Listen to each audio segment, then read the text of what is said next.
बापू की वाह भाई वाह वाह कंटिन्यू नॉन स्टॉप हाँ बाप रे बाप रे बाप रे वाह आ जाओ पेला અહીં અંદર આવી જાઓ અંદર આવી જાઓ અંદર આવી જાઓ અંદર આવી જાઓ અંદર આવી જાઓ continue non stop yes sir કોઈ બ્રેક નહીં કોઈ સ્ટોપ નહીં जरी कहीं नहीं દોડીને જ બોરસદ થી यस બાપ રે બાપ हाँ અદ્ભુત અદ્ભુત બેહો બેહો બેહો બેહો છે એ બોરસદ થી દોડીને નોન સ્ટોપ લવાલ લગભગ 45 કિલોમીટર જેવું થાય આ બધા જ ત્રણેય જણા શું નામ ભાઈ તમારું વિપુલ વિપુલ હા ક્યાંના છો તમે વિપુલ બોરસદ બોરસદ આશિક નામન આશિક ક્યાંના છો? નામન ગામ નામણ ગામ બોરસદ અને તમારું નામ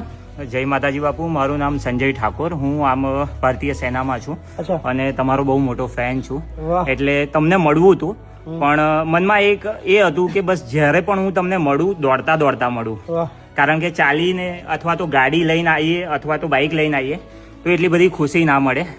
તો બસ દોડતા દોડતા આવ્યો અને તમને મળી લીધું બસ દિલ ગાર્ડન થઈ ગયો બહુ બધી ખુશી થઈ ગઈ મને 45 કિલોમીટર નોન સ્ટોપ દોડીને આવવું યાર આ અદ્ભુત પ્રેમ બતાવો છો અરે ભાઈ અદ્ભુત અદ્ભુત થેન્ક યુ ગજબનો પ્રેમ છે આવો ચાલો અંદર આવો ચાલો ઓફિસ હા બિંદાસ થેન્ક યુ ખૂબ સરસ ના ના તમે અમારા માટે જે પ્રેમ આપે છે બદલ તમે અમારી જોડ પણ ફૂલની પાકડી લઈને આવ્યા છે થેન્ક યુ પૈસા કરતાં બી વધારે મહત્વનું છે કે 45 કિલોમીટર કોઈ યુવાન તમારા પ્રેમ માટે દોડીને આવે આ અદ્ભુત છે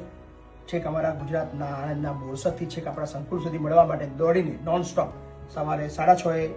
નીકળીને લગભગ અહીંયા 11 વાગે પહોંચ્યો એટલે લગભગ 4.5 કલાકની અંદર 45 કિલોમીટર દોડીને ભાઈ અમને મળવા આવ્યો છે થેન્ક યુ ખૂબ ખૂબ આભાર ભાઈ તમારા પ્રેમ અદ્ભુત થેન્ક યુ બાપુ કઈ કેવું છે મારે તમને પ્લીઝ પ્લીઝ ભારત માતા કી જય મહિપતસિંહ ચૌહાણ બાપુની જય દુનિયાની અંદર મહિપતસિંહ ચૌહાણ બાપુ જે કાર્ય કરી રહ્યા છે એમના જેવું બીજું કોઈ કરી રહ્યા નથી કારણ કે આજના જમાનાની અંદર પોતાના એક મા બાપને સાચવવા એ પણ લોકોને જોર આવતું હોય અને લોકો પોતાના મા બાપને બીજે કંઈ વૃદ્ધાશ્રમમાં મૂકી આવે પણ મહિપતસિંહ ચૌહાણ બાપુ હજારો એવા મા બાપને દીકરો બની અને સાચવે છે એમને ખાવા રહેવાથી લઈને બધી વ્યવસ્થા બાપુએ કરેલી છે સાથે સાથે આજના જમાનામાં એક બાળકને આપણે ભણાવવું હોય તો પણ તકલીફ પડી જતી હોય એવા હજારો બાળકોને એમના સંકુલની અંદર રહેવાની ખાવાની અને ભણવાની બધી વ્યવસ્થા બાપુએ કરી છે સાથે સાથે